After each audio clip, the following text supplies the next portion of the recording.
is what you see when you're sitting there shooting. And then there's what you discover in the edit, which, especially with, I would say, Duvall. Oh, my God. It's Duvall. Incredible. Like, the courtroom at the end when he's talking about the wife, and you're watching it in the monitor, but I don't know if, honestly, I've been trying to think about this. I don't know if Robert Duvall has done exactly what he gave us anywhere else. He's done incredible things. His ending monologue in Get Low is unbelievable. You know, he Tender Mercies, all of them.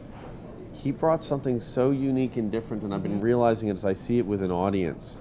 And I see it, you know, you reach the end of that thing when he is broken and he's explaining to his son. I looked at him and saw you, and I'm like, where, you know. It's the subtleties in the facial expressions, and again, there's stuff, we even sort of laugh. There's things that you don't see, whether you're watching the monitor or watching them perform, or you're in the edit, until it's back on a big screen, you miss little details of it as well. Yeah. And it's such an exciting experience. You know, you get something new out of it at each step if you're working with great people.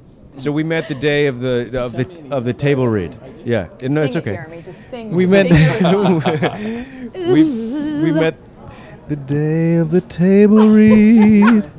And then we did a bunch of improvisations. David Dobkin wanted to put us all in a hotel room together, the family, Vincent, Downey, and Robert Duvall and I.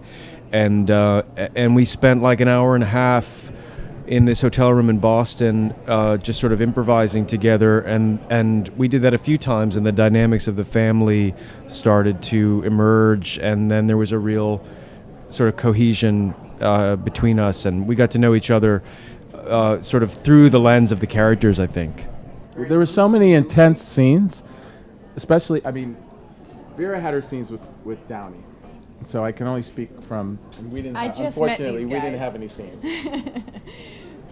in theory, but when we would do the intense stuff with the brothers and the dad, some of the days were so intense that in between we would have to,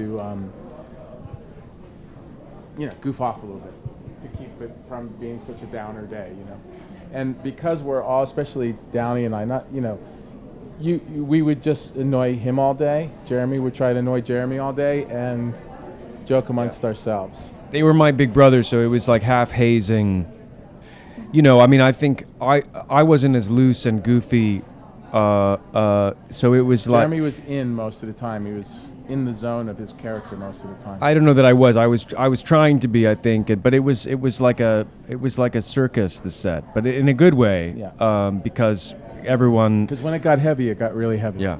I kind of felt like we knew what we needed to do. I think from a development standpoint, it was different because we didn't have anyone else we had to worry about. It was like, were we as a company happy? Was David happy? Okay, are we ready to turn it in? I didn't have to think about somebody else. But, you know, Robert and I met like 12 years ago and on a movie, and so it feels like we've been creative partners ever since, and we've done like 5 movies together and stuff. So the fact, again, that there wasn't yet another partner, I guess felt a little bit different, like somehow there wasn't a parent beyond us or something like that. But overall, what actually was happening day in and day out felt familiar. Wasn't that dissimilar to like the last Sherlock movie we did?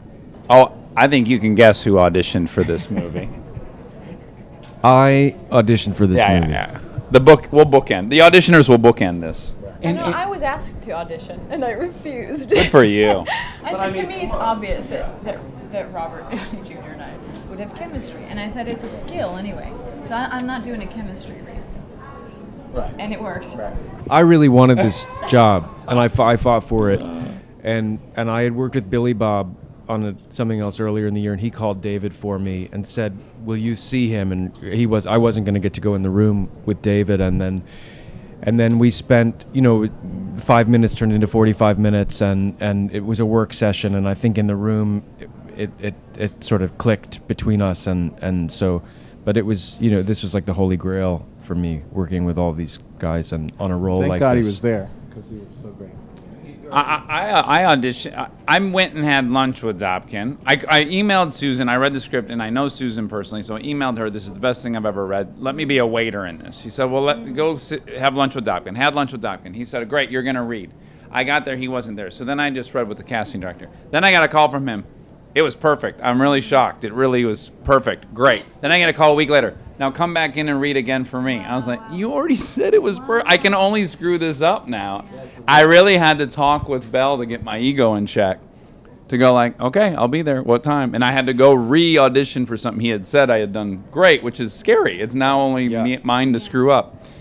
And then I continued, I think, to audition during the filming as well. I don't think it ever stopped.